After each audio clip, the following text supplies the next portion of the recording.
वाह, क्या आईपीओ है।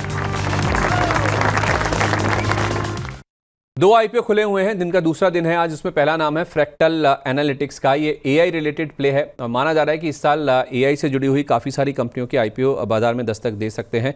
तो बड़ा सवाल यही है कि अगर आईटी स्टॉक्स गिर रहे हैं तो क्या फ्रैक्टल एनालिटिक्स एक ऐसा प्ले है जो कि एआई रिलेटेड है, जिसकी तरफ इंडस्ट्री मूव कर रही है। तो क्या ये विकल्प हो सकता है टीसीएस का, इन्फोसिस का, कोफोर्ज का, परसिस्टेंट का, एचसीएल टेक का? ऐसे कुछ डिबेट हैं जो कि बाजार में अब चल रहे हैं।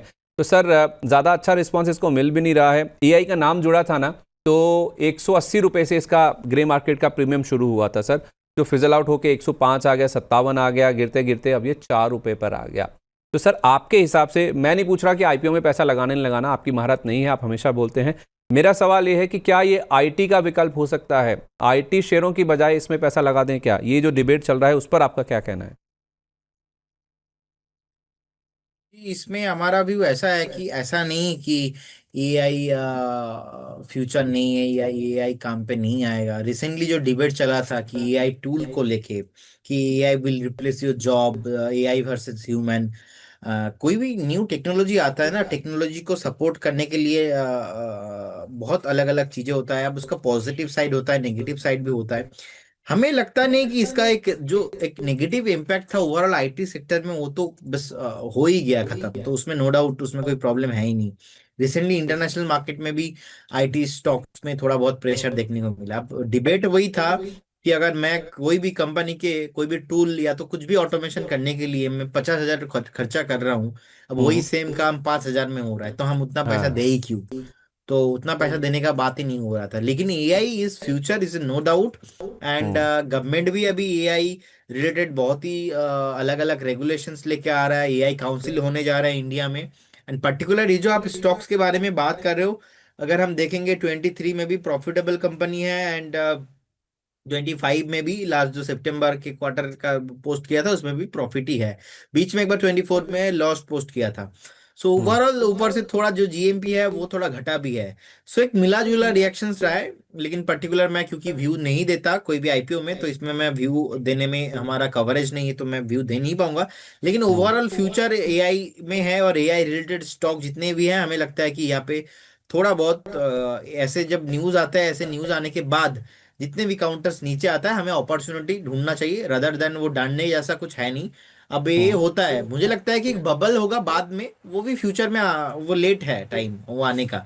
लेकिन इमिडिएटली ऐसा कुछ सीन है नहीं। जितना थोड़ा एआई टूल्स को लेके हो चुका है वो उसके लिए ऑलमोस्ट एक 10-12% के आसपास का करेक्शन वो जो चाहिए था वो हो चुका है। तो मार्केट ने ऑलरेडी करेक्ट कर दिया है। बाकी ये टुडे और टुमारो वाला गेम है, फिर से आपको ऊपर आते हुए दिखाई देंगे ओवरऑल एआई रिलेटेड जितने भी स्टॉक्स काउंटर्स है।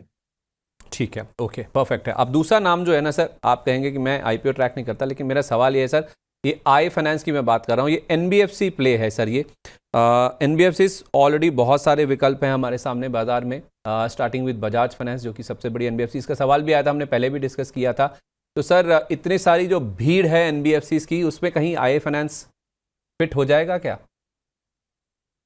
Sorry Sandeep ji, due to our coverage नहीं है इसमें, due to lack of this kind of thing, so मैं इसमें आपको राय नहीं दे पाऊंगा क्योंकि पर्टिकुलर कंपनी हमारे कवरेज में नहीं है। और मैं आपको हाथ जोड़ के ऑनलाइन बता रहा हूँ, काइंडली आईपीओ के लिए किसी और एनालिस्ट को आप बुलाइए, ना ये ना सर, हमारा मैं कवरेज में आपसे नहीं है पूछ रहा क्योंकि हूँ, मैं तो आपसे ना बजाज फाइनेंस के बारे में पूछ रहा हूँ कि बजाज फाइनेंस के सामने क्या ये टिक पाएगा जब आपके सामने बजाज फाइनेंस हो तो?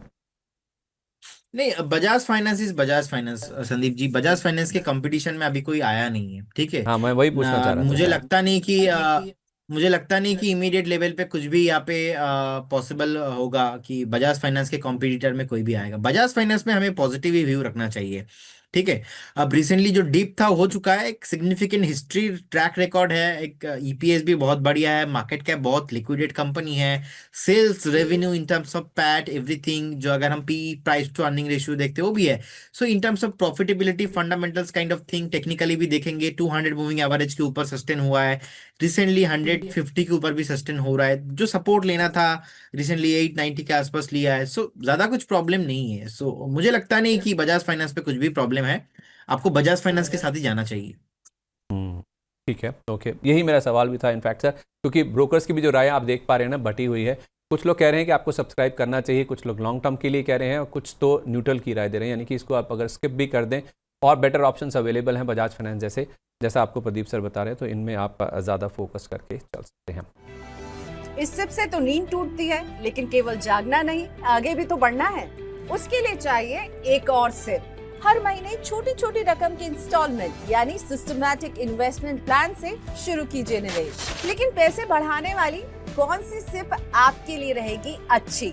म्यूचुअल फंड सिप से जुड़े हर सवाल का जवाब मेरी सिप मेरा सवाल। सोमवार से शुक्रवार 4 बजे मिलेंगे हम सिर्फ मनी 9 पर।